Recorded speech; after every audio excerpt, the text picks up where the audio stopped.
안녕하세요. 죽다 살아나서 이렇게 사연을 보내게 되었습니다. 저는 굉장히 힘들게 자랐어요. 아버지께서 한쪽 다리가 짧은 장애인이셨고 어머니는 지적장애를 가지고 계셨어요. 그래서 초등학교 때부터 제가 모든 일을 알아서 해야 했고 도시락을 싸가는 것도 소풍 가기 전에 가방 챙기고 때가 묻은 카라 같은 것도 고사리 같은 손으로 제가 다 빨았습니다. 소위 애늙은이었죠. 돈도 없고 제대로 먹지도 못해 딱 봐도 깡마르고 없이 자란 것 같은 저를 항상 잘 챙겨주는 친구들이 있었습니다. 그 친구들은 초등학교 1학년 때부터 저와 같은 반이었어요. 남자 2명과 여자 1명 그리고 저까지 사총사였어요. 그 친구들은 저와 달리 집안이 어마어마하게 잘 살았습니다. 저도 동네는 강남권이었지만 거의 판자촌 같은 곳에서 살았거든요. 말만 강남이지 재개발되기 직전에 허름한 원룸 같은 곳이었어요. 저희 집도 아니었고요. 남자친구 2명은 부모님께서 검사 판사하셨고 여자친구 부모님은 모 대학병원 산부인과 외래교수, 치대 전임교수셨습니다. 소위 엘리트 집안이었죠. 그런 친구들이 저를 차별하지 않고 오히려 본인들 맛있는 거 있거나 주말에 부모님과 놀러 갈 때가 있으면 부모님께 부탁해 저를 데려가기도 했습니다. 친구들의 부모님들은 인성이 정말 좋으셔서 꼬질꼬질한 저를 미워하지 않고 자식처럼 잘 챙겨주었습니다. 일부러 제 생일이 되면은 기죽지 말라고 백화점에 가서 옷을 한 다발 사주시기도 했고요. 동정이 아니라 생일이니까 선물 주는 거라고 하면서 위축되지 않게 일부러 그런 식으로 옷을 사주셨어요. 그런 친구들은 제 평생의 은인이었습니다.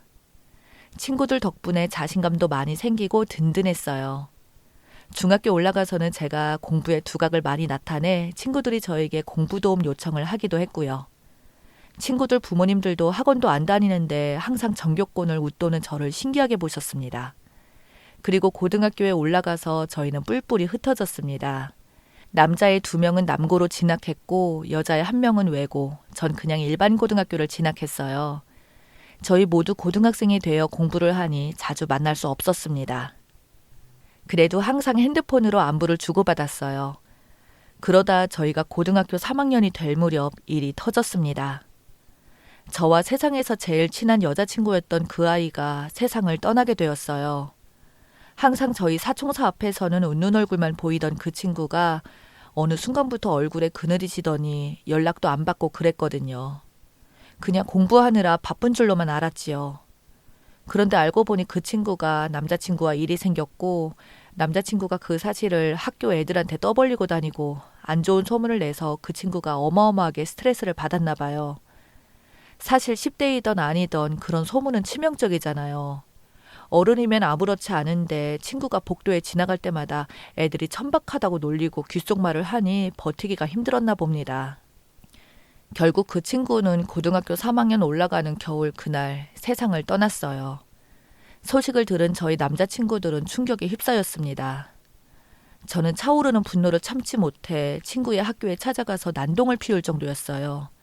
남자애들 있는 반에 문을 하나씩 열며 소리치면서 내 친구 죽음으로 먼 것들 누구야? 누구냐고? 가만 안 둬. 똑똑히 들어. 그런 소문을 듣고 왈가불가한 니네들도 공범이야. 알겠어? 소문 퍼뜨린 놈 당장 나와 하면서 막대걸레 휘두르고 정말 난리도 아니었습니다.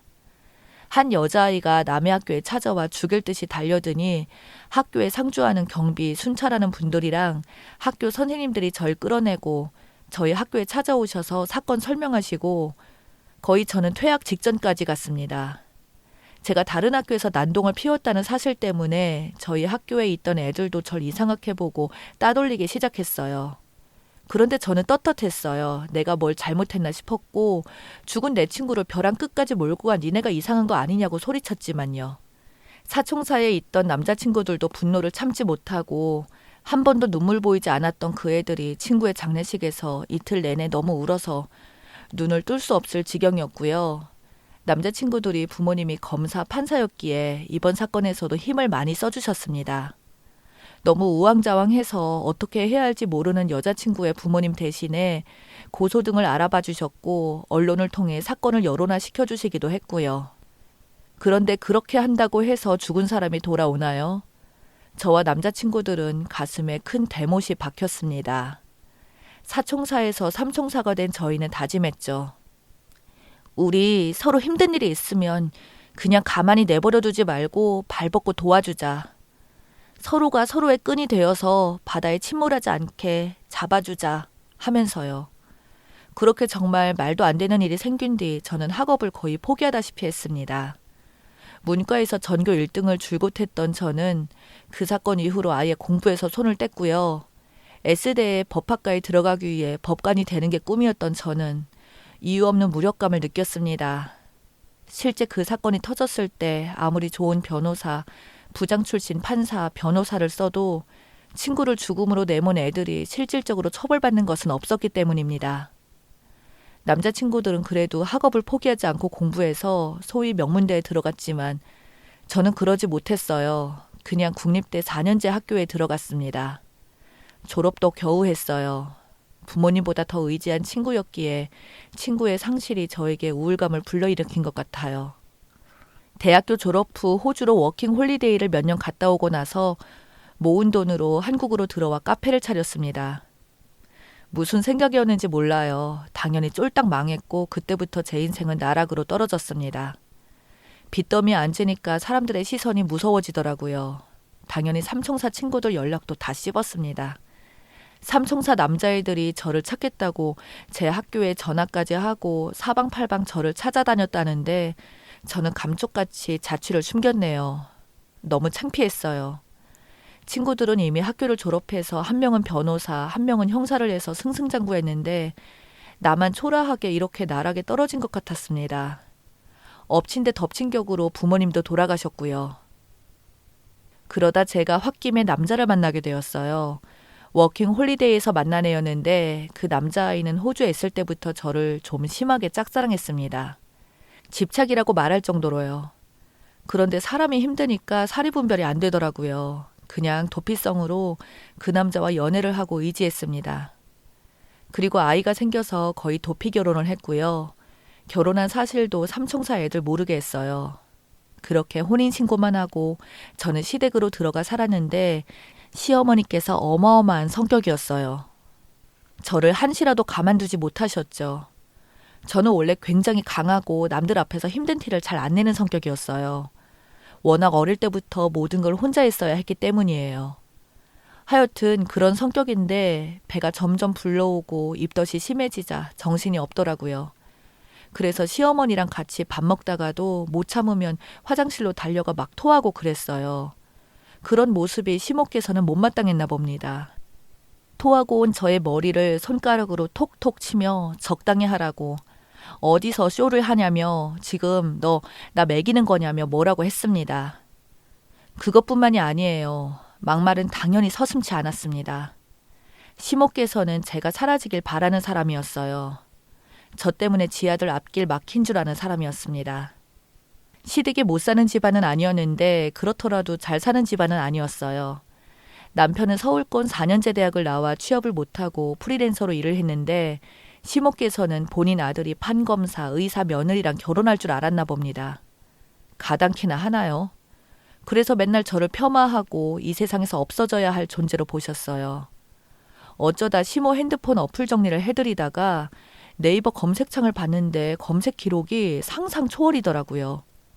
임산부한테 안 좋은 것들 검색한 흔적들이 수두룩했고 그걸 본 순간 온몸에 소름이 쫙 돋았습니다. 남편한테 말도 못하고 그냥 미쳤구나 싶었어요. 설마 했죠. 설마 나한테 그런 짓을 하려고 싶었습니다. 그렇게 시간이 조심스럽게 흘렀고 저도 아이를 낳게 되었어요. 아이를 낳는 도중에 제가 쇼크가 오고 거의 정말로 죽을 뻔했습니다. 어떻게 애를 낳았나 생각도 안 날 정도였어요. 출혈 정도가 너무 심해서 의사 선생님도 등골이 오싹 하셨답니다. 그래도 어찌저찌 수술한 뒤 몸의 회복을 위해 입원을 했습니다. 그런데 거기서 일이 터진 거였죠. 부모님 모두 돌아가시고 남편도 그때 무슨 일이 있어서 산후조리원도 혼자 가게 됐는데 시모께서 저를 챙겨주신다고 했어요. 솔직히 엄청 찜찜했습니다. 그냥 뭔가 꿍꿍이가 있어 보였어요. 그런데 직감은 틀리지 않았어요. 산후조리원에서 나온 음식을 먹고 있었던 제가 쓰러지게 된 겁니다.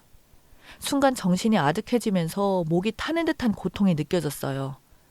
간신히 제가 팔로 비상벨을 눌러서 방으로 사람들이 들어왔고 저는 대학병원으로 실려갔습니다.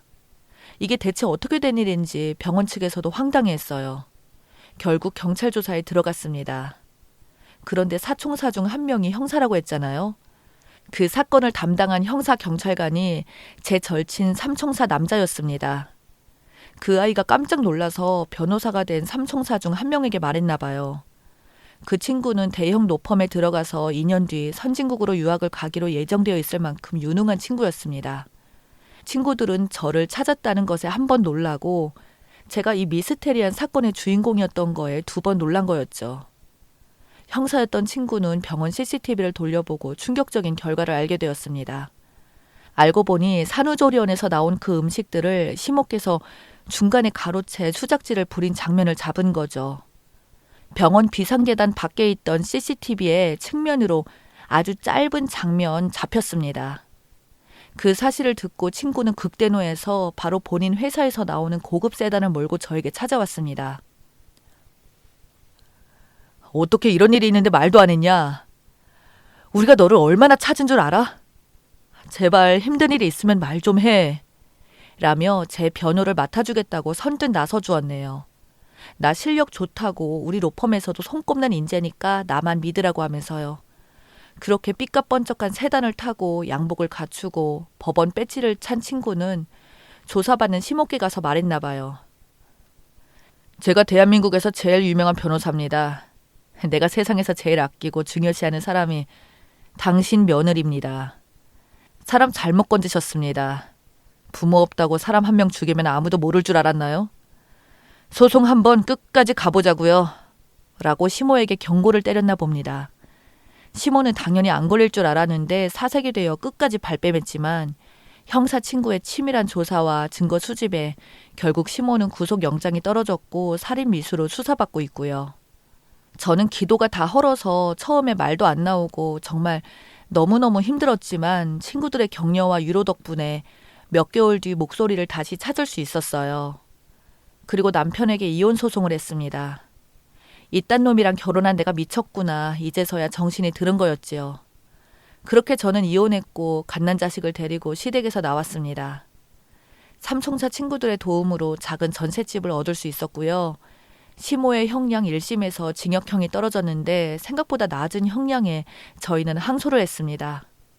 마음 같아서는 무기징역을 받고 평생 감옥에서 썩었으면 좋겠어요. 그래도 삼총사 변호사 친구와 형사 친구 덕분에 소송 준비가 그렇게 힘들지 않았습니다. 심적으로 의지가 됐거든요. 친구들은 말하더라고요. 너 왜 그동안 꽁꽁 숨기고 혼자 없어졌어? 은지 그렇게 허망하게 가고 나서 우리 약속한 거잖아. 서로 도와주고 끈이 되어주기로. 앞으로는 절대 말없이 사라지지 말고 제발 우리한테 의지해. 라고 하며 저를 꼭 안아주었네요. 저는 펑펑 울었어요. 이런 친구들이 내게 있어준 것만으로도 난 복받은 사람이구나. 정말로 친구들에게 잘해주고 은지 생각해서라도 살아야겠다 마음을 먹었습니다. 정말 듣기만 해도 등골이 오싹해지는 큰일이었죠. 저는 지금 마음을 추스르고 아이랑 잘 지내고 있습니다. 이 심을 얼마 안 남기고 싱숭생숭한 마음에 이렇게 글을 적게 되었습니다. 친구들 봐서라도 열심히 살아야겠죠. 제 사연 읽어주셔서 감사합니다.